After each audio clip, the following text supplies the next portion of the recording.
चटर चटर होली है, चटर चटर। होली है। आप सुन रहे हैं बिट्टू गुप्ता को। चटर चटर होली है। आप सुन रहे हैं आरकेजी म्यूजिक की शानदार प्रस्तुति। चटर चटर लाली गाल पपियर ओसे नीचे उज्जर रंग ह बदनिया के बीच तनिया के बीच तनिया के बीच लाली गाल पपियर ओसे नीचे उज्जर रंग ह बदनिया के बीच लगाई हरिहर उठाव अपन सटर सटर सटर सटर। पिचकारी से रंग डालो फचर फचर मोर चोली की चीज करे चटर चटर। पिचकारी से रंग डालो फचर फचर।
लाली गाल पपियर ओसे नीचे उज्जर रंग ह बदनिया के बीच तनिया के बीच तनिया के बीच लाली गाल पपियर ओसे नीचे उज्जर रंग ह बदनिया के बीच लगाई हरिहर उठाव अपन सटर सटर सटर सटर।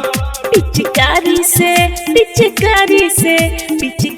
से रंग डालो फचर फचर मोर चोली की चीज करे चटर चटर। पिचकारी से रंग डालो फचर फचर मोर चोली की चीज करे चटर चटर।